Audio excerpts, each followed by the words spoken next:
We are about to begin our session in conversation with Julian Coulimeau.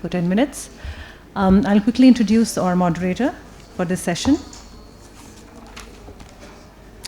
Nasir Abbas Nair, a scholar, author and short story writer. He is currently Director General of the Urdu Science Board, Lahore. Dr. Nair's research interests include modern and postmodern literary theory, linguistics, modern Urdu literature, and post-colonialism. He is the author of award-winning books such as Urdu Adab Ki Tashkeel-e-Jadid, that won the Best Urdu Book Prize, KLF 2017, and Baba Urdu Maulvi Abdul Haq Award in 2016 for Urdu Prose for the Pakistan Academy, from the Pakistan Academy of Letters. Another of his books, Usko Ek Shakhs Samajhna To Munasib Hi Nahi, was awarded the UBL Literary Prize for the Best Urdu Book in the Non-Fiction category in 2019. He regularly writes on literary issues in the news and occasionally in Dawn. Over to you, sir. شکریہ. بسم اللہ الرحمن الرحیم. خوش آمدید خواتین و حضرات. جیسا کہ ابھی اعلان کیا، یہ سیشن جولیاں کے ساتھ ہے. اردو ادب سے تعلق رکھنے والے لوگ جولیاں کے نام اور کام سے اچھی طرح واقف ہیں، لیکن ہو سکتا ہے کچھ اور ایسے لوگ ہوں جنہوں نے ان کو زیادہ نہ پڑھا ہو. تو میں پہلے مختصر سے ان کا تعارف کروا دیتا ہوں، پھر اس کے بعد ہم ان سے ان کی ذاتی زندگی، پھر کیسے یہ اپنی مادری زبان کو چھوڑ کے اردو کی طرف آئے، اور پھر جو کتابیں لکھیں، افسانے، ناولٹ اور ناولہ لکھے، تو ان میں سے انہوں نے خاص موضوعات کا انتخاب کیوں کیا، اس کے پیچھے کیا اسباب تھے، کن لوگوں سے یہ متاثر ہوئے. تو کوشش کریں گے کہ ان کی تھوڑا سا ذاتی زندگی اور لیکن زیادہ تر ان کی جو ادبی کارگزاری ہے اور ادبی خدمات ہیں ان کے بارے میں ان سے بات کی جائے. ان کا تعلق فرانس سے ہے، فرانس کے ایک قصبے سے جس کا یہ تفصیل سے بتائیں گے، اور ان کی ساری تعلیم پیرس میں ہوئی. انہوں نے BA ہندی میں کیا اور پھر MA ہندی کیا، لیکن MA میں جو ہندی کی ڈگری لی، اس کے لیے جو مقالہ لکھا، تھیسس لکھا، وہ دریائے لطافت پہ تھا. دریائے لطافت جو انشاء خان کی کتاب ہے، اس پر. پھر MPhil اسلامک اسٹڈیز میں کیا. اس میں بھی آپ پوچھیں گے کہ ان کی ڈگری MPhil اسلامک اسٹڈیز میں ہے، لیکن اس کے لیے جو تھیسس لکھا وہ فسانہ عجائب، مرزا رجب علی بیگ سرور کی داستان ہے، اس کا اسٹرکچرل انالیسس کیا. پھر PhD ان کی ہے پنجابی زبان پر. پاکستان میں جو پنجابی زبان کی موومنٹ چلی 47 سے لے کر 60 تک، اس کا احاطہ انہوں نے اپنے اس تھیسس میں کیا ہے. تو یہ وہاں سے پھر ہندوستان آئے. ہندوستان سے یہ جب 2002 میں آپ پاکستان آئے 30 سال کی عمر میں، تو اس کے بعد پہلے ہندی سیکھی، ہندی پڑھی. پھر یہ بھی ایک عجیب و غریب واقعہ کہ ہندی سے یہ اردو کی طرف آئے، اس کے بھی یہ اسباب بتائیں گے. پاکستان میں جب 2005 میں زلزلہ آیا تو اس وقت یہاں یہ کام کر رہے تھے ایک تنظیم کے ساتھ. تو انہوں نے پہلی کہانی زلزلہ کے نام سے لکھی، جو پہلے فرینچ میں لکھی آپ نے، پھر اس کے بعد اس کو اردو میں لکھا. پھر اس کے بعد انہوں نے ساغر صدیقی پر ایک ناول لکھا. اس کے بعد پھر انہوں نے منیر جعفری شہید پر میرا جی کے لیے اس عنوان سے، میرا جی جو اردو کے ماڈرن شاعر ہیں ان پہ لکھا. پھر منیر جعفری شہید کے نام سے ایک ناول لکھا، اور اس کے بعد افسانے لکھے چورنگی کے نام سے، زاہد اور دو کہانیاں یہ. اور حال ہی میں آج کے تازہ شمارے میں ایک ان کا افسانہ دریدہ حرامدہ. یہ نام بھی پوچھیں گے کہ اس بیچارے کو آپ نے حرامدہ، چونکہ ان کو پنجابی بھی آتی ہے، یہ پنجابی بول لیتے ہیں، یہ ملٹائی لنگول ہیں, کئی زبانیں انہیں آتی ہیں, انگریزی, فرانسیسی, بنگالی میں ڈپلومہ انہوں نے کیا. تو اس طرح ہمارے سامنے جولیاں ایک شخص نہیں ہے. وہ میں نے اپنی کتاب کا نام بھی لکھا, اس کو ایک شخص سمجھنا تو مناسب ہی نہیں, وہ میرا جی لی کا تھا. تو میرے کے لیے یہ ان کے لیے بھی ہے. تو یہ ایک شخص نہیں ہے, ایک سے زیادہ ہیں. دریدہ سے ان کا خود تعلق, ان کے پاس جاتے رہے, ان کے سیمینار اٹینڈ کرتے رہے, وہ بھی ہم ان سے پوچھیں گے. تو یہ مختصر تعارف میرا خیال کافی, اب براہ راست ان سے بات کرتے ہیں.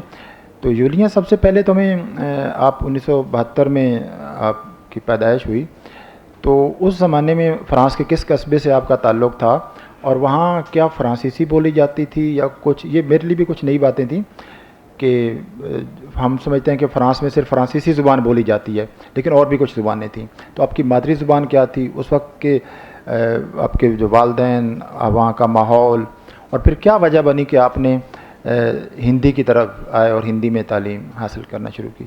جولیاں. شکریہ ناصر. سب سے پہلے میں ILF کے منتظمین کا شکریہ ادا کرنا چاہوں گا جنہوں نے مجھے یہاں پہ آنے کی دعوت دی.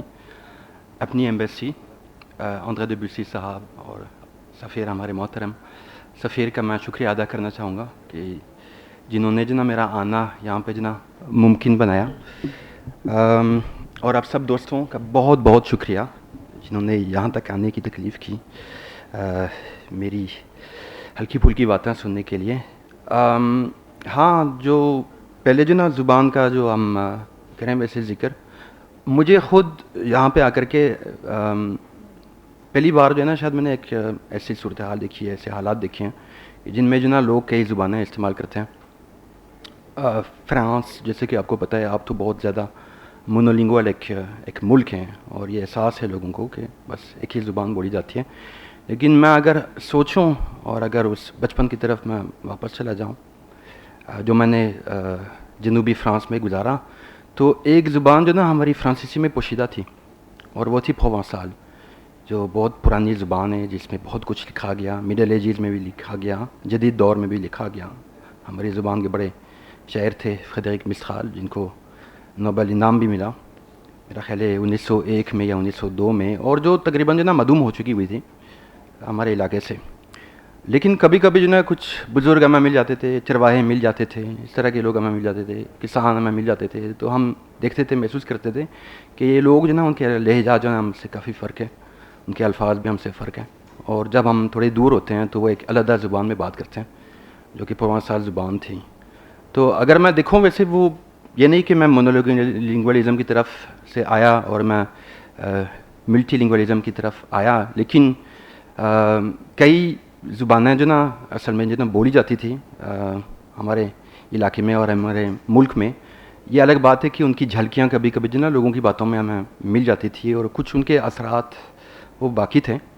لیکن ہمارا علاقہ اور ہمارا جو ماحول تھا ویسے وہ پوری طرح مونولنگوال بھی نہیں تھا. اس کے بعد جو آپ نے سوال کیا مجھ سے اس بارے میں, زبان کے بارے میں, ہندی کے بارے میں, آپ نے اپنی جو ساری آپ کی تعلیم ہے وہ PhD سے پہلے تک ہندی میں, سوری MA تک ہندی کی ہے, BA ہندی میں کیا, تو وہ ہندی کی طرف کیسے آپ کا آنا ہوا؟ وہ ایک اتفاق تھا, کیونکہ میں گھر سے نکلنا چاہ رہا تھا, اپنے قصبے سے نکلنا چاہ رہا تھا, اور قصبے سے نکلنے کے لیے سب سے آسان طریقہ یہ تھا کہ میں کوئی ایسا مضمون پڑھوں جو نہیں پڑھایا جاتا تھا ہماری یونیورسٹی میں. پھر اس طرح سے ایک بہانہ مل سکتا تھا وہاں سے نکلنے کا کہ بھائی میں نے نکلنا ہے اور میں نے پیرس میں پڑھنا ہے, کیونکہ پیرس میں صرف وہ چیز پڑھائی جاتی ہیں جو کہ میں سیکھنا چاہتا ہوں. تو ایسے وہ لانگز اورینٹال ہماری بہت پرانی انسٹیٹیوٹ ہے, تو جہاں مختلف مشرقی زبانیں پڑھائی جاتی ہیں, عربی اور فارسی اور چائنیز اور دیگر زبانیں. تو وہاں ہندی پڑھائی جاتی تھی, تو ہندی تو صرف وہاں پہ پورے ملک میں اسی ادارے میں اسی جگہ پہ پڑھائی جاتی ہے. تو بہانہ ہاتھ آیا کہ بھائی میں نے ہندی پڑھنا ہے. تو میں ہندی کی طرف کیسے آیا, اور میں نے دوسری زبانوں کے بارے میں کیوں نہیں سوچا, کردی کے بارے میں کیوں نہیں سوچا, کیونکہ بس ادھر بھی صرف کردی, وہ وہی جگہ ہے جہاں پہ کردی پڑھائی جاتی ہیں. تو یہ ایک عجیب بات ہے ویسے, لیکن ہاں شاید ایک رجحان تھا, دلچسپی تھی ہندوستان میں شروع سے. میں یہ جاننا چاہوں گا، باقی لوگ بھی جاننا چاہیں گے کہ جب آپ پیرس میں تعلیم حاصل کر رہے تھے تو کن کن جو پیرس کے اس زمانے کے جو اہم ادیب تھے، دانشور تھے، فلسفی، جن سے یہاں کے بہت سے اردو والے بھی واقف ہوں گے، تو ان کے بارے میں بتائیں، ان کے ساتھ آپ کا ملنا، ان کے سیمینارز میں جاننا، ان کے پاس بیٹھنا، کون کون لوگ تھے؟ ڈر کے مارے جو نا ہم نہیں بیٹھتے تھے ان کے پاس، لیکن یہ ہے کہ لیکن ہم میں جو نا وہ نظر آتے تھے کہیں نہ ہم تو کہیں. سمجھتے ہیں صرف یہاں کے لوگ ڈرتے ہیں اپنے اساتذہ کے پاس جانے میں، تو آپ وہاں پیرس میں؟ دو چیزیں ہیں، ایک تو یہ اسماعیل قدارے جیسے لوگ ہمیں نظر آتے تھے سڑک پہ چلتے چلتے، ایو بنفوا، ژیل ڈیلیوز، بہت سارے جو نا فلسفی اور اس طرح کے لوگ. دیریدا اصل میں جو نا کیونکہ مجھے فلسفے میں دلچسپی تھی شروع سے، تو ان کا سیمینار تھا، تو اور اس میں کوئی بھی بیٹھ سکتا تھا، کوئی بھی آ سکتا تھا، کوئی بھی جو نا کسی بھی قسم کے سوال پوچھ بھی سکتا تھا. تو جب اس کا مجھے علم ہوا تو میں نے باقاعدہ جو نا وہاں پہ بیٹھنا شروع کیا سیمینار میں، ہر بدوار 5 بجے. اس کا میں نے اپنی کہانی میں ذکر کیا، اور تقریباً جو نا 1 سال تک میرے ذہن کا ڈیکنسٹرکشن چلتا رہا، مطلب جو بھی تربیت ملی تھی تو اس کو کسی طرح سے جو نا ختم کیا گیا یا مٹایا گیا، جو بھی سیکھا تھا تو اس پہ ایسے غور کیا اور اس طرف ایسی توجہ دی کہ وہ ساری چیزیں جو نا بڑی بے تکیف سی لگنے لگی، اور ہمیں لگا کہ ہمیں ایک نئے سفر پہ نکلنا چاہیے، ذہنی سفر پہ. دریدہ کے موضوع پہ پھر آئیں گے، کیونکہ ان کا افسانہ وہ آخر میں آئیں گے، لکھا ہے دریدہ کے حوالے سے، اور وہ بڑا ایک مختلف قسم کے، خود ان کے فکشن کے حوالے سے بہت مختلف قسم کا افسانہ ہے. اس کے بعد آپ ہندوستان چلے آئے، اور ہندوستان، آپ جو کہ ہندی آپ نے پڑھی تھی تو ہندوستان آپ کا جانا ایک لگتا تھا بالکل فطری ہے، لیکن آپ نے ہندی میں کچھ نہیں لکھا، آپ ہندی سے اردو کی طرف کیسے آئے؟ ویسے جیسے کہ میں نے بتایا تھا، مجھے کوئی خاص دلچسپی تو تھی نہیں، ویسے ہندی سے بس ایک بہانہ تھا، اور اسکالرشپ مجھے مل گیا ہندی پڑھنے کے لیے، اور اتفاق سے میں پہنچا آگرہ پہلے، وہاں سے بھاگ کے میں چلا گیا دلی. اور ہاں ہندی تو مجھے سیکھنی تھی ایک طرح سے، مجھے اسکالرشپ تو اسی کے لیے مل رہی تھی، لیکن اتفاق سے جو لوگ مجھے پہلے ملے تھے دلی میں، جامعہ ملیہ میں پڑھنے والے لوگ تھے، ان میں کچھ لوگوں نے نام بھی پیدا کیا جیسے دارین شاہدی، اور تھیٹر میں ان کو دلچسپی تھی، اور سارے جو نا اردو دان، اردو بولنے والے. اور مجھے ایک علیحدہ قسم کی زبان جو نا سننے کو ملی جو مجھے زیادہ اچھی لگی. کیوں زیادہ اچھی لگی؟ اس کی کئی وجوہات ہیں. ویسے ایک تو شاید کانوں میں اچھی لگتی تھی، کانوں کو اچھی لگتی تھی، بھالی لگتی تھی، لیکن یہ بھی ہے کہ جہاں جو ہے نا مجھے تعلیم مل رہی تھی ہندی کی، جہاں کی شکشا مجھے دی جا رہی تھی، وہاں کے لوگ جو نا تھوڑے انتہا پسند تھے، RSS کے لوگ تھے، تو ظاہر ہے ویسے کہ ہندی سے جو نا کوئی بہت زیادہ ہمدردی تو نہیں ہوئی. اور یہ شاید ایودھیا والے واقعے کے 1 سال کے بعد کی بات ہے، تو مجھے ہمدردی زیادہ جو نا مظلوم ایک قوم سے ہوئی، کہ جسے کافی جو نا وہ جس کی کافی ملامات کی جاتی تھی عام طور پہ، یہ مسلمان ایسے ہیں ویسے ہیں، ان کے لیے مختلف قسم کی اصطلاحات استعمال ہوتی تھی. تو خیر یہ بھی شاید ایک وجہ ہے، لیکن کچھ اتفاق بھی ہے، کچھ ضروریات بھی ہیں، ان کے تحت میں آ گیا ہوں. جب ہندوستان میں اردو کے کون سے، کن لوگوں سے آپ کا ملنا ہوا؟ شروع میں تو اصل میں جو نا وہ میں چونکہ سیکھ رہا تھا، تو ایسا تو نہیں تھا نا کہ میں کسی بڑے آدمی کے پاس جو نا چلا جاتا اور اسے گفتگو کر لیتا، کیونکہ آپ جب سیکھ رہے ہیں تو آپ اس قابل نہیں ہیں کہ آپ گفتگو کریں، یا آپ گفتگو کریں، مطلب آپ بحث کریں، ادبی بحث کریں ان لوگوں سے، یا یہ تو تھا ہی نہیں ویسے ممکن. بعد میں جو نا حنفی صاحب، شمیم حنفی صاحب سے جو نا ملاقات ہوئی، اور ایک بہت اچھے، بہت دلچسپ ادیب سے میری ملاقات ہوئی، خالد جاوید. تو ان کے ساتھ کافی اٹھنا بیٹھنا ہوا. موت کی کتاب جنہوں نے لکھی، تو میں خاص طور پہ جو نا ان کا یہاں پہ ذکر کرنا چاہوں گا، اس وجہ سے کہ جب نئے اردو فکشن اور جو ایک نئی لہر آ رہی ہے اس کا ذکر ہوتا ہے، تو کافی سارے لوگوں کا تو نام آتا ہے، لیکن ان کا نام اتنا نہیں لیا جاتا ہے. جبکہ میں اگر دیکھوں تو ان کی چیزیں جو نا بڑی تجرباتی ہیں، اور بڑا ایک نیا اسلوب جو نا انہوں نے اختیار ان کا کیا ہوا ناول ہے. نعمت خانہ اور موت کی کتاب، موت تخلیق کی کی ایک کتاب، بک، جی۔ وہ ان کے افسانوں کا مجموعہ، بالکل۔ اچھا، آپ نے جب اردو کی طرف آئے، پاکستان آ گئے بعد میں، تو آپ نے لکھنے کا آغاز پہلے کہانیوں سے کیا یا بیشتر لوگ لکھنے کا آغاز شاعری سے کرتے ہیں؟ لکھنے کا آغاز اصل میں جو نا، کیونکہ میں اس عمل کو جو نا 2 دور میں تقسیم نہیں کرتا ہوں، بلکہ مجھے لگ رہا ہے ویسے کہ ایک تسلسل ہے، ایک سلسلہ ہے جو شروع ہو گیا جب میں 17 سال کا تھا، اور میں جب شاعری لکھنے لگا، نظمیں لکھنے لگا۔ سیریلزم کا بڑا اثر تھا مجھ پہ۔ آپ نے اپنی اس مادری زبان میں لکھی یا فرانسیسی میں؟ فرانسیسی میں۔ تو پھر جب میں آیا پہلے انڈیا میں، اور جب میں نے کام کرنا شروع کیا ایک ادارے کے لیے کشمیر میں، کشمیری زبان جو نا سیکھنے کا مجھے موقع ملا، تو میں نے سوچا کہ اپنی جو نظمیں ہیں فرانسیسی کی، میں ان کا ترجمہ کروں کشمیری میں، جو بڑا مشکل کام تھا۔ جب ترجمہ کیا ان کا اردو میں تو مجھے کچھ آسانی جو نا محسوس ہوئی، اور پھر میں براہ راست جو نا اردو میں وہ نظمیں لکھنے لگا، لیکن وہ بہت فضول تھی ویسے، میں اسی وجہ سے کسی کو نہیں پڑھاتا ہوں۔ لیکن یہ ہے کہ شاعری تو میں لکھتا رہا شروع میں جو نا مجھے، ہاں مجھے شروع میں جو نا وہ فکشن سے جو نا نفرت تھی، اور میں سمجھتا تھا کہ ایک خالی جو چیز ہے ویسے وہ شاعری ہے۔ فکشن جو نا ایک آلودہ چیز ہے، اور آپ کو بہت ساری معمولی دنیا داریوں سے جڑی ہوئی چیزوں کا ذکر کرنا پڑتا ہے، تو اس وجہ سے جو نا میں زیادہ پسند کرتا تھا شاعری۔ لیکن میں آہستہ آہستہ جو نا فکشن کی طرف آ گیا، اور فکشن تو میں نے اردو میں لکھنا شروع کیا اصل میں۔ مجھے لگ رہا ہے ویسے کہ جب زبان جو نا آپ تبدیل کر لیتے ہیں، تو پھر آپ اپنا ژانر تبدیل کرنے میں آپ کو کچھ آسانی بھی جو نا محسوس ہوتی ہے۔ تو یہاں یہ ہے کہ پھر میں نے پہلی کہانیاں میں نے پنجابی میں لکھی۔ ایک ناول جو نا میں لکھنے لگا تھا فرانسیسی میں، جس کے کئی کردار یہاں پہ موجود ہیں اس کمرے میں، اصلی کردار تھے، لیکن میں نے ان کو شامل کیا ناول میں۔ اور مجھے کچھ دشواری جو نا وہ محسوس ہو رہی تھی ویسے وہ فرانسیسی میں لکھنے میں، خاص طور پہ ان کے جو مکالمے تھے، اصلی مکالمے وہ تو اردو میں کہے گئے تھے، فرانسیسی میں جب لکھ رہا تھا تو میں ان کا ترجمہ کر رہا تھا۔ اسی وقت جو نا مجھے یاد ہے کہ ایسے تفریح کے لیے میں نے ایک آدمی کی باتیں لکھنی شروع کر دیں، جس نے مجھے اپنی کہانی سنائی تھی، بڑی عجیب ایک کہانی تھی ان کی، اور انہوں نے پنجابی میں مجھے سنانا شروع کر دی تھی۔ اور میں آہستہ آہستہ جب لکھ رہا تھا تو میں محسوس کر رہا تھا کہ کچھ آسانی ہے کہ جس زبان میں جو نا بات کہی گئی، اسی زبان میں جو نا لوگ اس کو پڑھیں گے، اسی زبان میں جو نا وہ محفوظ ہو جائے گی سارے الفاظ۔ تو ایک طرح سے جو نا میں اس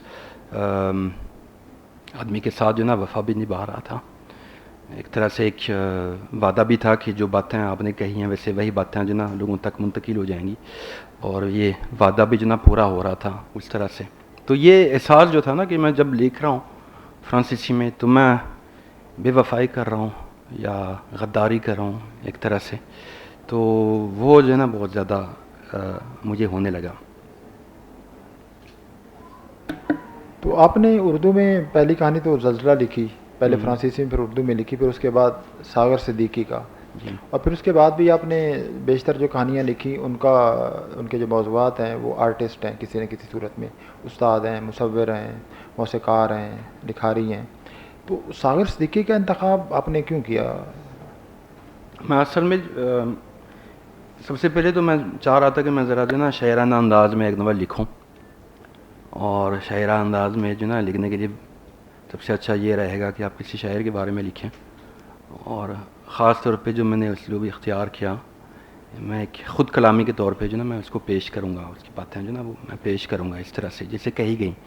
ساغر صدیقی اپنی زبانی جو نا اپنی کہانی جو نا سنا رہے ہیں۔ تو پھر ہاں یہ تھا، پھر میں نے سوچا کہ اور بھی جو نا شاعروں کے بارے میں لکھوں، کیونکہ اس وقت جو نا میں ادب بھی جو نا ڈسکور کر رہا تھا، اردو ادب بھی پڑھنے لگا تھا، تو مجھے جو مختلف رجحانات تھے اور جو مختلف شخصیتیں تھیں تو ان کا مجھے علم ہونے لگا تھا۔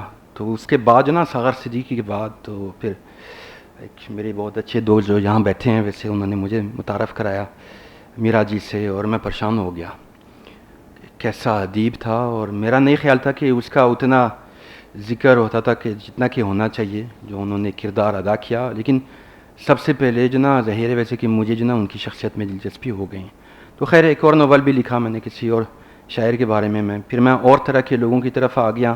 تو یہ ہے کہ میں شاید زندگی کے ایک خاص دور سے جو نا جڑی ہوئی کوئی بات ہے کہ ایک خاص دور میں آپ پڑھ رہے ہیں یا شاعری پڑھ رہے ہیں یا شاعری کر رہے ہیں تو شاعروں کے بارے میں لکھا جائے گا. دوسرے دور میں جو نا میں زیادہ جو نا ایسے لوگوں سے ملتا تھا اور ان میں بیٹھتا تھا جو کہ معاشرے کے حاشیوں میں رہتے ہیں. تو اس وقت جو میں نے برآمد کی کہانیاں تو میں نے کسی طرح سے جو نا ان کو پیش کیا. وہ زاہد اور دو کہانیاں وہ پھر کتاب جو نا وہ آ گئیں. اور پھر اس کے بعد جو نا وہ ایک شعوری کوشش تھی کہ اردو میں اگر دیکھا جائے تو ادیبوں کے بارے میں تو کافی کچھ لکھا گیا, لیکن جو دوسرے لوگ ہیں موسیقار ہوں, مصور ہوں, فلسفی یا دوسری بالکل جو نا مختلف جو نا ڈسپلنس کے جو لوگ ہیں ویسے ان کے بارے میں تو کم ہی لکھا گیا. اور سب سے زیادہ جو نا میری نظر تھی اسی پہ جو نا مصوری پہ کہ کسی مصور کے بارے میں لکھنا چاہیے. اور چونکہ یہ کام بھی جو نا کچھ مشکل سا ہے مصوری کے بارے میں لکھنا کہ اردو میں جو نا شاید وہ اصطلاحات نہیں ہیں, اور کام اس سے بھی زیادہ مشکل ہو گیا کہ کسی جدید مصور کے بارے میں لکھا جائیں. یہ بڑا مشکل کام تھا کیونکہ یہ جو نا جدید جو اصطلاحات ہیں وہ ہیں ہی نہیں ہمارے پاس, یا انہیں ایجاد کیا گیا لیکن وہ شاید جو نا قابل عمل نہیں ہے. اس زمانے میں جو نا ہمارے ایک دوست کا یہ انتقال کی مجھے خبر ملی. احمد زوئے بڑے اچھے مصور تھے اپنے زمانے کے, تو میں نے ان کے بارے میں جو نا ایک ناول لکھا. لیکن ظاہر ہے ویسے کہ چونکہ میں نے ناول لکھا تو پھر ایک فکشن تھا تو اس میں بہت ساری باتوں کی آمیزش تھی, کچھ اپنی کچھ دوسرے لوگوں کی. لیکن وہ میرا یہ تھا کہ ایک خراج عقیدت ان کے آگے جو نا پیش کیا جائیں تھوڑی سی جو نا بدتمیزی کے ساتھ, کیونکہ انہیں بھی بدتمیزیاں بری نہیں لگتی تھیں, اچھی لگتی تھیں. وہ اظہار کا ایک طریقہ بھی ہے بدتمیزی. تو میں نے ان کے بارے میں جو نا ناول لکھا. لیکن میں اس بات کا ذکر بھی کرنا چاہوں گا کہ جو میں نے ناول لکھا میں نے پنجابی میں لکھا. خود پنجابی پسند کرتے تھے, اردو کے بہت خلاف تھے, تو میں نے سوچا کہ یہ خراج عقیدت جو ہے نا اگر پیش کیا جائے تو پنجابی میں جو نا پیش کیا جائے. اور جو کہانی شامل ہو گئی آخر کتاب میں وہ اس کہانی کا ترجمہ ہے. مترجم تو نہیں چاہ رہے تھے کہ میں ان کا نام چھاپ دوں, لیکن خیر یہ کہانی آ گئی. تو پھر ایک موسیقار کے بارے میں بھی میں نے ایک کہانی لکھی, پھر ایک ادیب کے بارے میں ایک کہانی لکھی, لیکن دوسری طرح کے جو ادیب ہیں. تو یہ ہے سلسلہ. اچھا, میں میرا جی کے حوالے سے ایک ضرور بات کرنا چاہتا ہوں. میرا جی پہ آپ سے پہلے بھی ایک ناول لکھا گیا, خان فضل الرحمان نے لکھا, آپ نے لکھا. تو آپ نے اپنے ناول میں دو سوال میرے سے, ایک تو یہ کہ آپ نے اس میں میرا جی کی جو جنسی اور ان کی حصی زندگی ہے اس کو پیش کیا ہے, اور ان کی جو ذہنی زندگی ہے وہ اس سے نہیں سروکار رکھا. ایک دوسرا اس کے لکھنے کے لیے آپ نے جو اس کا ایک نیریٹو سٹائل استعمال کیا وہ بالکل اور تھا, یعنی تو کا صیغہ استعمال کیا جو اردو میں بہت ہی کم استعمال ہوا ہے.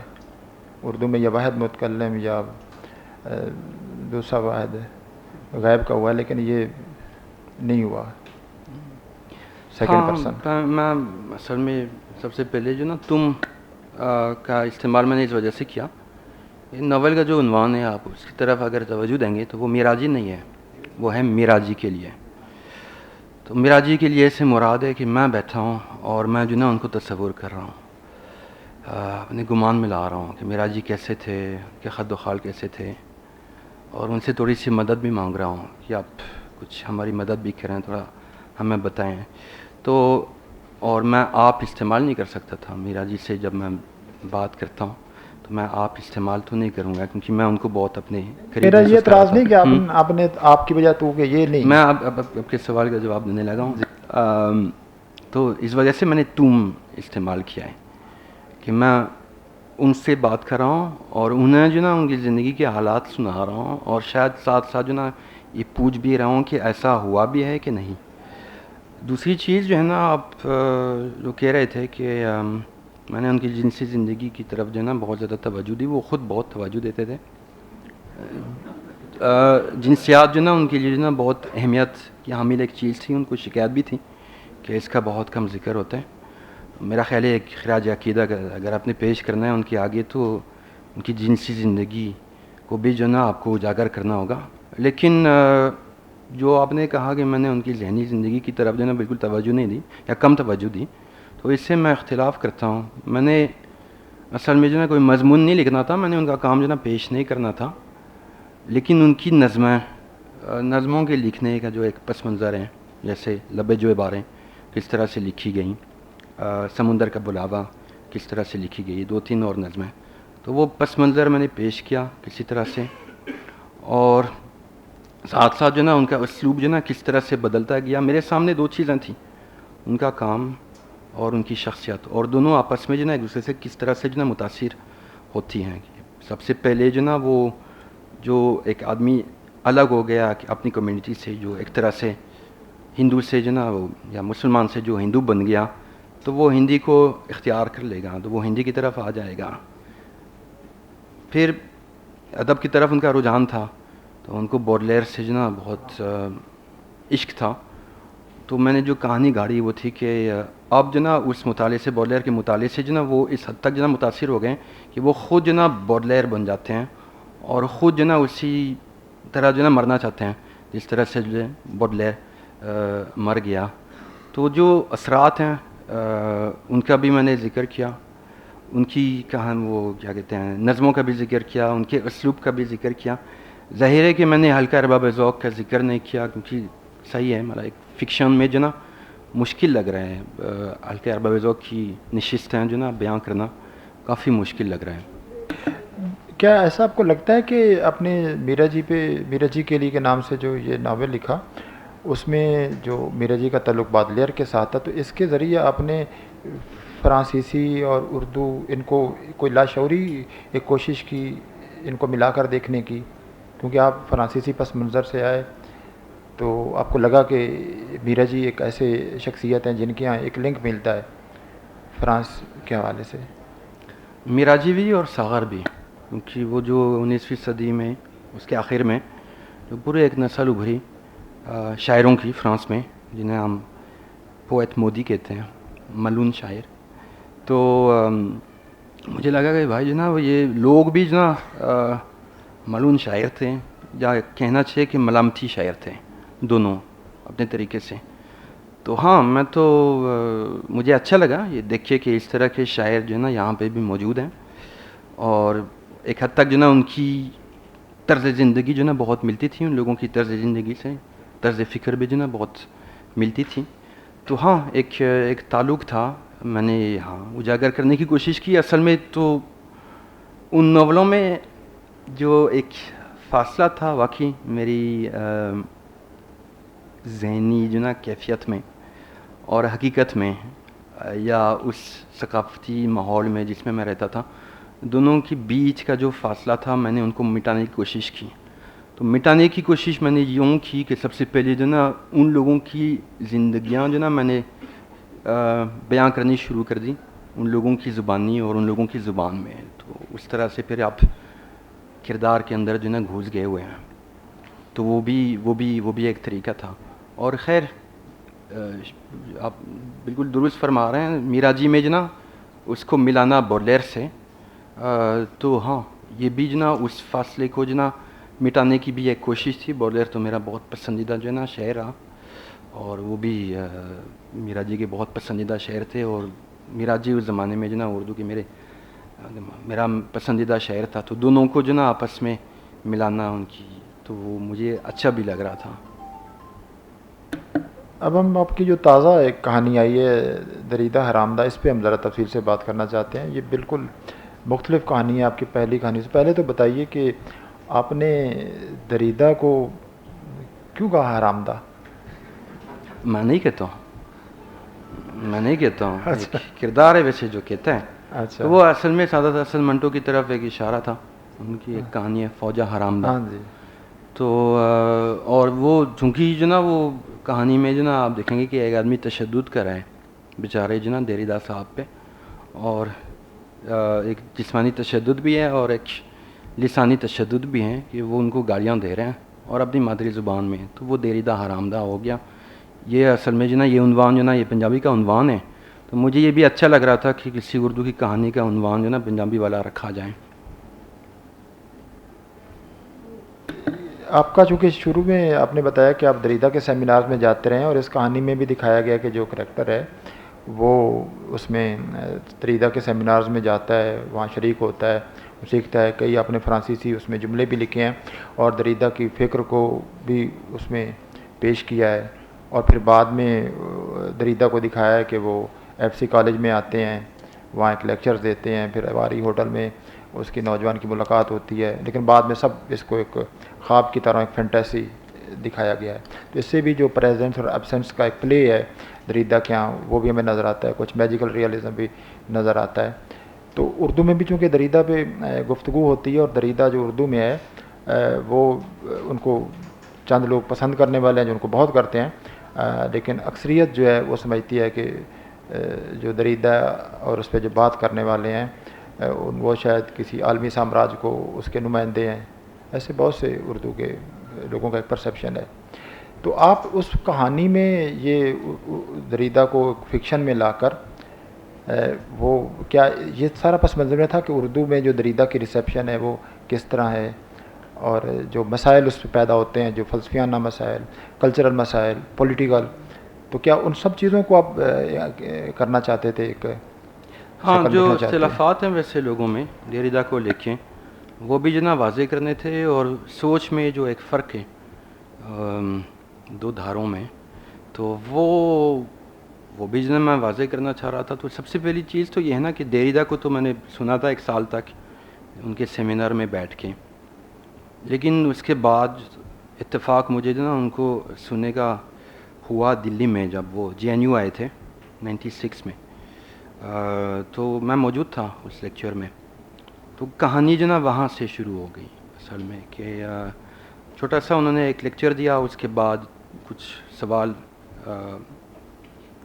پوچھے گئے, لیکن وہاں کے طالب علم جو ہے نا وہ ان کو ہمت نہیں پڑی تھی ہاتھ بلند کر کے جو نا ان سے سوال پوچھنے کی. تو انہوں نے پرچوں پہ جو نا سوال لکھے, انہوں نے ان کو بھیج دیے.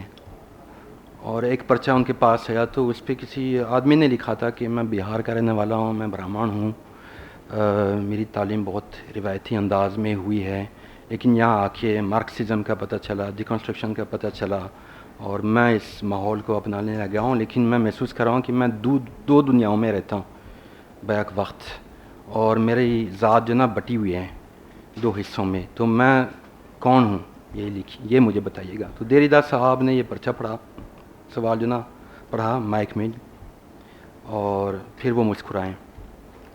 ان کی دیکھا دیکھی جتنے لوگ بیٹھے ہوئے تھے آڈینس میں جو نا وہ سب مسکرانے لگے, پھر کچھ لوگ ہنسنے لگے, اور مجھے بہت برا لگا کیونکہ جو آدمی جس نے خلوص سے یہ سوال لکھا تھا اور وہ ان کا مسئلہ تھا, اور صرف ان کا مسئلہ نہیں تھا, بہت سارے دانشوروں کا مسئلہ تھا اور طالب علم کا مسئلہ تھا جو اس یونیورسٹی میں پڑھتے تھے. تو اس پہ جو نا دریدہ جو نا صرف مسکرا رہے ہیں, اور ایک طرح سے بےزتی ہو گئی. سوچا کہ اس بیچارے پہ جو نا کیا بیت رہی ہوگی. لیکن پھر میں نے اس کا کانٹیکسٹ بدل دیا. دریدہ کو میں FC کالج لایا, اور پھر شیخو پورہ کا بھی سین آتا ہے, اور وہ سارے دانشوروں وغیرہ کا سین آتا تھا, کیونکہ میرے یہ بہت ضروری تھا. میں نے ان کو دیکھا تھا ان کے ماحول میں, لیکن میرے یہ بہت ضروری تھا کہ میں ذرا سمجھوں یا دیکھوں کہ اس ماحول میں جو نا دریدہ کیسے لگیں گے. تو ہاں وہ کافی میرا خیال ہے منفی قسم کی ایک کہانی ہے, لیکن تھوڑی سی جو نا میں نے اس میں جو نا جگتے ہیں میں نے شامل کر دی, اور تھوڑا سا جو نا مذہب بھی شامل کر دیا. جو کچھ لوگ ہیں ویسے جیسے دانشوروں میں آپس میں ان کے اختلافات ہیں, ویسے تو دانشوروں میں کچھ لوگ ہیں ویسے اصلی لوگوں پہ وہ بنے ہوئے ہیں, ان کے کردار وہ مبنی ہیں, جیسے فتح محمد ملک صاحب اور اس طرح کے لوگ جو بہت اعتراض کرتے ہیں دریدہ پہ, اور ان لوگوں پہ جو کہ دریدہ کو اپناتے ہیں, اور مغرب کی جو نا وہ کیا کہتے ہیں اخلاق شکن جو نا چیزوں کو اپنا لیتے ہیں. اس افسانے میں لاہور کا ایک منظر دکھایا ہے, جنگل ہے, جنگل کے آگے قبرستان دکھایا ہے, جی جس میں یہودیوں کا قبرستان ہے چھپا ہوا, اور اس میں ایک اور دریدہ کی قبر دکھائی ہے جو 16 سال کا غالباً تھا. تو یہ سین اس کے بارے میں کچھ آپ گئے ہیں کبھی یہودی قبرستان لاہور میں؟ میں نہیں دیکھا. میں بھی نہیں گیا، لیکن یہ ہے کہ ایسے وہ مجھے ایک دو چیزیں یاد آ گئی، لیکن یہ ہے کہ ادھر بھی جو نا ایک اشارہ ہے دیریدا کی طرف، کیونکہ ان کو اپنی خاص طور پہ جو نا عمر کے آخری حصے میں جو نا وہ کہتے تھے کہ وہ ہر وقت جو نا موت کے بارے میں سوچتے ہیں، تو انہیں جو نا قبرستان میں لانا میرا خیال ہے کہ ٹھیک تھا، مناسب تھا. لیکن ایسے ہی میں نے سوچا کہ کچھ زیادہ جو نا حقیقت نگاری یہاں پہ ہوئی ہے، کچھ زیادہ جو نا حقیقت اور کافی تلخ قسم کی حقیقت میں نے بیان کر دی ہے، تو ہم ذرا جو نا خوابوں سے رجوع کریں اور کچھ اس طرح کی باتیں ہو جائیں. کوئی اب تک مجھے سمجھ نہیں آ رہا کہ میں نے یہ سین کیوں لکھا اور اس کا مقصد کیا تھا. سلوادور دالی کی اب بھی تھی جب میں نے پڑھی تھی، تو شاید اس میں انہوں نے اس بات کا ذکر کیا تھا کہ ان کے پیدا ہونے سے پہلے ان کا ایک بھائی پیدا ہوا تھا کا ہم نام سلوادور دالی. وہ جب چھوٹے تھے تو وہ ایک قبر پہ جاتے تھے اور ان کا نام لکھا ہوتا تھا سلوادور دالی، تو وہ بھی ایک عجیب سا تجربہ ہے. آخر میں چونکہ وقت اب تھوڑا رہ گیا، دو سوال میں پوچھنا چاہتا ہوں. ایک تو یہ کہ کیا آپ سمجھتے ہیں کہ اردو میں آپ نے جو کہانیاں لکھی ہیں ان کی ریسیپشن آپ کی توقع کے مطابق ہوئی ہے کہ یہاں اردو کے نقادوں نے، اردو کے عام قارئین نے آپ کے کہانیوں کو پڑھا ہے، آپ اس سے اطمینان محسوس کرتے ہیں؟ مطلب وہ میری امید سے بڑھ کے پذیرائی ہوئی ہے اور ریسیپشن ہوئی ہے، کیونکہ میں تو پہلے تو میں یہ محسوس نہیں کر رہا تھا، میں سوچ نہیں رہا تھا کہ میں اردو میں لکھنے کے قابل ہو جاؤں گا. پھر جب میں نے چیزیں لکھی تو میرا خیال نہیں تھا کہ یہ چیزیں جو نا کبھی جو نا چھپیں گی بھی. تو ایسے جو نا دوستوں میں جو نا بیٹھ کے جو نا میں پڑھ کے سناتا تھا، تو ان کا چھپنا بھی جو نا میرے لیے جو نا وہ بڑی بات تھی. اور لوگ اگر ان کے بارے میں لکھیں، تبصرہ کریں ان کے بارے میں، اور تو یہ تو مجھے تو اس کی امید نہیں تھی. لیکن سب سے زیادہ جو نا مجھے تسلی تب ہوتی ہے جب کوئی میری کہانی چھپتی ہے، کوئی کتاب چھپتی ہے اور دور دراز کے لوگوں کی طرف سے مجھے ای میلز آتے ہیں، میسیجز آتے ہیں. ابھی جو پچھلی کہانی چھپی تو پتہ نہیں کیوں جنوبی پنجاب سے جو نا کافی سارے لوگوں کے میسیجز آ گئے ہیں، کوئی جلال پور پیر والوں کا، کوئی شجاع آباد کا، کوئی. اور مجھے تو اس بات کی خوشی ہو گئی کہ میں جڑ گیا ان لوگوں سے، اور میری کہانی اصل میں ان کے بارے میں لکھ رہا تھا. اگر میں سوچتا ہوں انہوں نے خود کو بھی دیکھا اس کہانی میں، اپنا عکس بھی دیکھا، اور چاہ بھی میں یہ رہا تھا کہ میں ان کی جو کیفیت ہے، ویسے جو صورتحال ہے وہ میں بیان کر دوں. آخر میں ایک چھوٹا سا سوال جو مجھے شروع میں کرنا چاہیے تھا لیکن میں نے خود آخر میں رکھا، کہ اس وقت پاکستان کے جو نئے لکھنے والے ہیں ان میں سے اکثریت انگریزی کی طرف جا رہی ہے، انگریزی فکشن لکھ رہی ہے.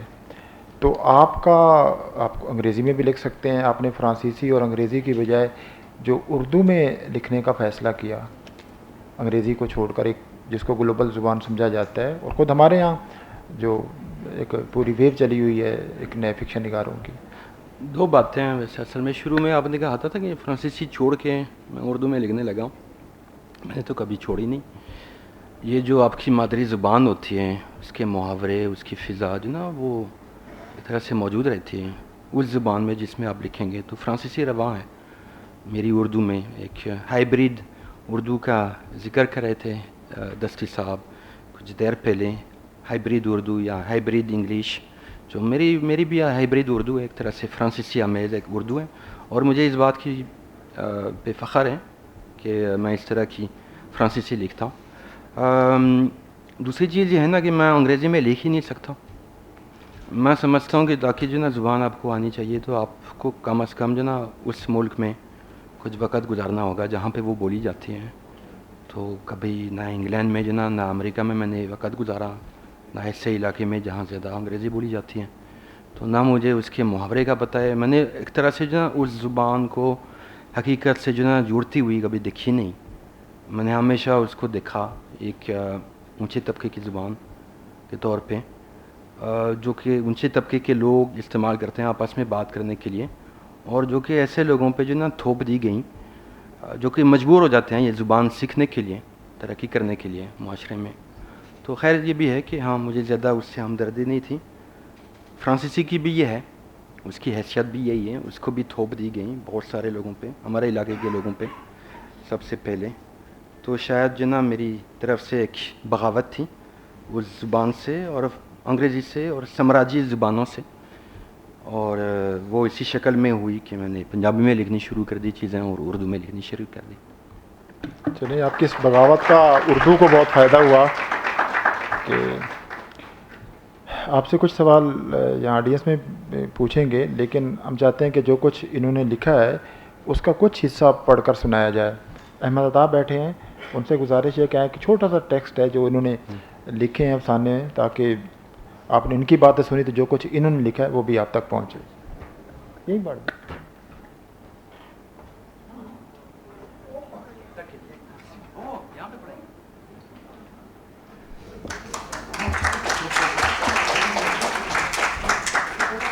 اچھا, یولیاں بہت شکریہ آپ کا, آپ اتنا تردد کرنے جا رہے تھے. میں یہ جو حصہ ہے یہ یولیاں ہی کے حکم پہ پڑھا جا رہا ہے. پر یہ میں ایک میں بات بتا دوں, ان کا انتخاب اس لیے میں نے کیا ہے کہ یہ ان اولین لوگوں میں سے ہمارے دوست ہیں احمد عطا, اور انٹر کالج سے انہوں نے ایم اے اردو کیا ہوا ہے, اور شروع میں جب انہوں نے لکھنا شروع کیا یولیاں نے, تو جن لوگوں سے یہاں کے نوجوانوں سے دوستی ان میں یہ شامل تھے, اور کئی ان کی بہت طویل نشستیں تھیں تو ان کے پرانے دوستوں میں شامل ہیں, تو اس لیے, اور ان کی کہانیوں کے پس منظر سے بھی یہ آگاہ ہیں. ان کے بہت احسانات ہیں ویسے مجھ پہ, اور ایک احسان یہ بھی ہے کہ انہوں نے بہت زیادہ جو نا میرے ساتھ پروف ریڈنگ کی, تو بہت زیادہ جو نا دشوار جو نا مشکلات اور کیا کہتے ہیں مراحل سے میں ان کا پروف ریڈر ہوں, اس لیے ان کا پہلا قاری بھی ہوں. ان کے تقریباً 4 ناول اور بہت سی کہانیوں کا پہلا قاری میں ہی ہوں. لیکن عطا اس سے پہلے کہ آپ شروع کریں, صرف اس کا چھوٹا سا جو نا پس منظر یہ ہے, ایک کہانی میں نے لکھی ہے ایک قوال کے بارے میں. اس میں جو نا ایک بڑا سا جو نا کوئی بہت مشہور قوال ہے اور اس کا بھتیجا ہے, اور دونوں میں جو نا ایک طرح سے ایک مقابلہ ہوتا ہے. تو بھتیجا جو نا کسی طرح سے جو نا اپنے تایا کو مرنے دیتا ہے, لیکن اس کو آگے جو نا کسی طرح سے جو نا کفارہ جو نا ادا کرنا پڑتا ہے, اور کس طرح سے جو نا یہ عطا آپ کو بتائیں گے. اور میرے خیال سننے کے بعد آپ کو اندازہ ہوگا کہ یہ قوال کون سے اور ان کے بھتیجا کون ہے. یہ پر تایا مرحوم کا تاج ایسے ہی پہنا نہیں جا سکتا تھا. اس کے لیے کچھ تیاری کرنی تھی, کچھ محنت کرنی تھی, کیونکہ پروڈیوسرز اور پبلک کی توقعات بہت بلند تھیں. انہیں تایا مرحوم کی پارٹی کا شور پسند تھا. میں نے پہلے سے زیادہ شور مچانے کے لیے ہم نواؤں اور طبلہ نوازوں کی تعداد بڑھا دی. پھر میں نے سنگت کرنے کے لیے ہم نواؤں میں سے 2 سریلے بندوں کا انتخاب کیا اور اپنی آواز کو تایا مرحوم کی آواز کے سانچے میں ڈھالنے کی کوشش کی. میں نے مشقت کر کے اس میں وہ سوز پیدا کیا جو تایا مرحوم کی آواز کی پہچان تھا. پھر میں نے ان سے بھی زیادہ تیز اور اونچا گانے کی مشق کی اور اعلان کاروں کی پوری آتش بازی سے کام لینے کی عادت ڈالی. پھر جب میری آواز اور میری گائیکی تایا جان کی آواز اور گائیکی سے مشابہ ہوئی تو میں اپنی نئی پارٹی کے ساتھ دورے پہ چلا گیا. سب سے پہلے مجھے یورپ کا دورہ کرنا تھا. سوئٹزرلینڈ، جرمنی، ہالینڈ اور بیلجیم میں شوز تھے. زیورخ، برلن اور امسٹرڈیم کے شوز یادگار رہے. میں نے سامعین کو ایسے مول لیا کہ سب تایا مرحوم کا نام تک بھول گئے. مقامی اخبار میری گائیکی کی تعریفوں سے بھرے تھے. صحافی مجھے سلطان قوالی کا خطاب دے رہے تھے. میں تیزی سے تایا مرحوم کا نام ذہنوں سے مٹا رہا تھا. پھر چوتھا شو ہوا. برسلز میں ایک نیا شہر فتح کرنا تھا. شو سے پہلے میں کافی تناؤ محسوس کر رہا تھا، جس کو کم کرنے کے لیے میں نے کنسرٹ ہال کے باہر کے ایک بار میں جا کے 5-6 بیئر پئیں. شکریہ. نتیجہ یہ ہوا کہ جب شو کا آغاز ہوا تو میں بڑی مشکل سے اسٹیج پہ اپنی گدی تک پہنچا. سامعین کو رام کرنے کے لیے مجھے اس شو میں اپنی درویشی اور فنکاری دونوں کی جھلکیاں دکھانی تھیں. اپنی درویشی منوانے کے لیے میں نے من کنتو گایا اور کلام باہو کے کچھ بیت پیش کیے. شراب نے مجھ میں ایک کمال کی بے خودی پیدا کی تھی. یوں لگ رہا تھا کہ میری آواز میرے گلے سے نہیں بلکہ میری روح سے نکل رہی تھی. ایک روحانی اثر پورے حال میں پھیل رہا تھا. بے خودی اور محویت سامعین کو اپنے حصاروں میں لے رہی تھی. چلو میری درویشی ثابت ہوئی تھی. اب فنکاری کی باری تھی. میں نے حق علی علی چھیڑا اور سامعین پر تانوں کی بارش شروع کی. تانیں تیزی سے ایک دوسرے کا تعاقب کر رہی تھیں اور ہر تان پچھلی سے لمبی اور اونچی تھی. میری آواز خطروں اور رکاوٹوں سے بے نیاز سر کے بلند ترین پہاڑوں کو فتح کرنے پہ تلی ہوئی تھی. اس نے باری باری گاشر بروم، نانگا پربت اور دھولا گیری کو فتح کیا. بیچ بیچ میں سامعین پہ نظر ڈال رہا تھا. ان کی کیفیات بدل گئی تھیں. وہ عالم استغراق سے نکل آئے تھے اور اب جوش میں تھے. ایک آدھ دیسی اپنی کرسیوں سے اٹھ گئے تھے اور دھمال ڈال رہے تھے. سامعین کا جوش مجھے سر کے نئے پہاڑوں کو فتح کرنے کا حوصلہ بخش رہا تھا. اب سر کا کیٹو میرے سامنے تھا. سر کا سب سے سفاک، سب سے خطرناک پہاڑ، جسے میرے تایا مرحوم نے پوری زندگی فتح کرنے کی ہمت نہیں کی. میں بے خودی میں مبتلا تھا اور بہت حوصلے میں تھا. میں کیٹو پہ چڑھنے لگا. میں نے اس کام کے لیے علی کے پاک نام کا سہارا لیا اور اونچے سے اونچے سر میں آپ کے نام کا ورد کرنے لگا. علی علی علی علی علی. میری آواز چڑھتی جا رہی تھی. سامعین کا جوش ساتھ ساتھ چڑھتا جا رہا تھا. آدھے سے زیادہ لوگ اب کھڑے ہوئے تھے اور ناچ رہے تھے یا جھومتے جھومتے تالیاں مار رہے تھے. اور کیٹو کی چوٹی قریب سے قریب آ رہی تھی اور اچانک ایک سایہ، ایک موٹا سا سایہ اسٹیج پہ میرے سامنے سے گزرا. یہ کہاں سے آیا تھا اور کیا تھا؟ کوئی بھوت تھا؟ کوئی جن تھا؟ لیکن جن کب سے اتنے موٹے ہو گئے؟ وہ اتنے پتلے ہوتے ہیں کہ وہ بڑے آرام سے بوتلوں کی نالیوں سے نکلتے ہیں. اور اچانک میں نے محسوس کیا کہ میری آواز میرا ساتھ نہیں دے رہی. وہ اپنی وسعت اور طاقت کھو چکی ہے. وہ ایک پھٹے ہوئے غبارے کی طرح زمین پہ گر رہی ہے. اس کی ساری ہوا نکل گئی ہے. اس اسنا میں سایہ غائب ہو گیا تھا. سنگت کرنے والوں نے حالات کو سنبھالنے کی بھرپور کوشش کی.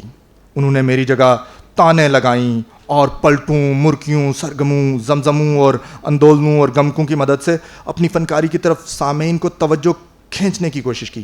لیکن یہ کوشش رائے گاں گئی. سامعین کی ساری توجہ میری طرف تھی اور میں خاموش اور لاچار. میرے گلے سے اب ایک آواز بھی نہیں نکل سکتی تھی. کچھ لوگوں نے میری طرف اشارہ کر کے سیٹیاں مارنی شروع کیں اور جلدی ہی اتنے لوگوں نے سیٹیاں ماریں کہ ان کا شور سنگت کرنے والوں کی آوازوں پہ حاوی ہو گیا. حال کے انتظامیہ کو اسٹیج کی بتیاں گل کرنی پڑیں اور میں اپنے ساتھیوں سمیت اسٹیج سے بھاگ گیا. سامعین نے میری کیوں ہوٹنگ کی تھی؟ کیونکہ انہیں میری احمقانہ خود اعتمادی پر غصہ آیا تھا. میں نے کیٹو فتح کرنے کی کوشش کی تھی جبکہ یہ میرے بس کا روگ نہیں تھا اور میں نے منہ کی کھائی تھی. بہت شکریہ.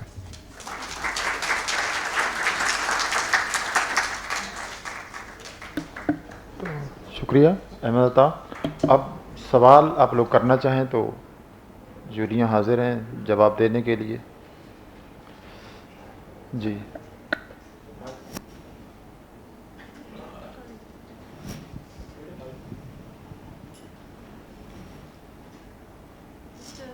Short comment and a question. First of all, thank you so much for an extremely illuminating talk. And then I just wanted to say that it's interesting that you're inclined towards poets who seem to also sort of belong to a kind of like writing from the margins or an exilic kind of, disposition. Acha? Nahi aati? Sorry. My Punjabi is poor. I think sorry. it's okay. Is it okay? Fine. I'm sorry for that. I'll manage. You manage? Okay. I'll manage.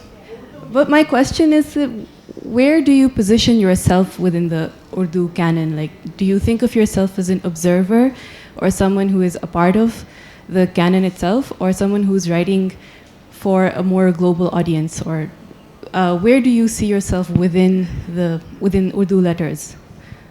Well, I think I'm an outsider as well as an insider. It's kind of weird. I'm an outsider because obviously I was not born here. I kind of happen to be part of the literary circles, and it was just a kind of a coincidence. And I live abroad. I don't really live here, no. So I'm an outsider, but at the same time I'm kind of an insider because I write only about here. That's very strange. That in the past maybe like 13 or 14 years, I don't think that I've written anything about any French character. I've always written about people from here.